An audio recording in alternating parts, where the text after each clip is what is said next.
ಗ್ರಾಮೀಣ ಕ್ರೀಡೆಗಳಿಗೆ ಉತ್ತೇಜಿಸಿದ ಎಡೆದೊರೆನಾಡು ರಾಯಚೂರು ಜಿಲ್ಲಾ ಉತ್ಸವ, ಸಾರ್ವಜನಿಕರಿಂದ ಹರ್ಷ.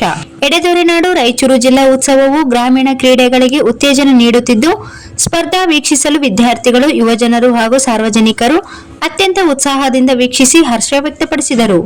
ಹೌದು, ಎಡೆದೊರೆನಾಡು ರಾಯಚೂರು ಜಿಲ್ಲಾ ಉತ್ಸವ 2026ರ ಪ್ರಯುಕ್ತ ಜಿಲ್ಲಾಡಳಿತ, ಜಿಲ್ಲಾ ಪಂಚಾಯತ್, ಮಹಾನಗರ ಪಾಲಿಕೆ, ಯುವ ಸಬಲೀಕರಣ ಮತ್ತು ಕ್ರೀಡಾ ಇಲಾಖೆ ಹಾಗೂ ಜಿಲ್ಲೆಯ ಇತರೆ ಇಲಾಖೆಗಳ ಸಂಯುಕ್ತಾಶ್ರಯದಲ್ಲಿ ಕ್ರೀಡಾಕೂಟ ಹಮ್ಮಿಕೊಂಡಿದ್ದು, ಕಳೆದ ಜನವರಿ 16ರಿಂದಲೇ ವಿವಿಧ ಸ್ಪರ್ಧೆಗಳು ಪ್ರಾರಂಭಗೊಂಡು ಸೈಕ್ಲಿಂಗ್, ಮ್ಯಾರಥಾನ್ ಹಾಗೂ ಮ್ಯಾರಥಾನ್ ಓಟ, ಬಾಡಿ ಬಿಲ್ಡಿಂಗ್ ಸೇರಿದಂತೆ ವಿವಿಧ ಸ್ಪರ್ಧೆಗಳು ಈಗಾಗಲೇ ಯಶಸ್ವಿಯಾಗಿ ಜರುಗಿದ್ದು, ಫೆಬ್ರವರಿ 6ರಂದು ಕೃಷಿ ವಿಜ್ಞಾನಗಳ ವಿಶ್ವವಿದ್ಯಾಲಯದ ಆವರಣದಲ್ಲಿ ನಡೆದ ಸಂಗ್ರಾಣಿ ಕಲ್ಲು, ಉಸುಕಿನ ಮೂಟೆ ಎತ್ತುವ ಮತ್ತು ಕುಸ್ತಿ ಸೇರಿದಂತೆ ವಿವಿಧ ಗ್ರಾಮೀಣ ಕ್ರೀಡೆಗಳು ಜನರ ಮೆಚ್ಚುಗೆಯನ್ನು ವ್ಯಕ್ತಪಡಿಸಿಕೊಂಡವು.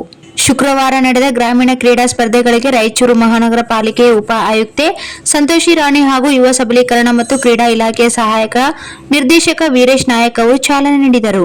ಈ ಸಂದರ್ಭದಲ್ಲಿ ಶಾಲಾ ಶಿಕ್ಷಣ ಮತ್ತು ಸಾಕ್ಷರತಾ ಇಲಾಖೆ ಉಪನಿರ್ದೇಶಕರು ಕೆಡಿ ಬಡ್ಗೇರ್, ಆಹಾರ ಇಲಾಖೆ ಉಪನಿರ್ದೇಶಕ ನಾಸಿರ್ ಅಹಮದ್, ಶಿಕ್ಷಣ ಇಲಾಖೆಯ ರಂಗಸ್ವಾಮಿ, ಪಾಲಿಕೆ ಎಇ ಮಹೇಶ್, ವಿವಿಧ ಇಲಾಖೆಗಳ ಅಧಿಕಾರಿಗಳು ಮತ್ತು ದೈಹಿಕ ಶಿಕ್ಷಕರು ಸೇರಿದಂತೆ ಮತ್ತಿತರರು ಉಪಸ್ಥಿತರಿದ್ದರು. ಅತ್ಯಂತ ರೋಚಕತೆಯಿಂದ ಕೂಡಿದ್ದ ಸಂಗ್ರಾಣಿ ಕಲ್ಲು, ಉಸುಕಿನ ಮೂಟೆ ಎತ್ತುವ ಮತ್ತು ಕುಸ್ತಿ ಸ್ಪರ್ಧೆಗಳಲ್ಲಿ ರಾಜ್ಯದ ವಿವಿಧ ಜಿಲ್ಲೆಗಳಿಂದ ಕ್ರೀಡಾಪಟುಗಳು ಭಾಗವಹಿಸಿದ್ದರು.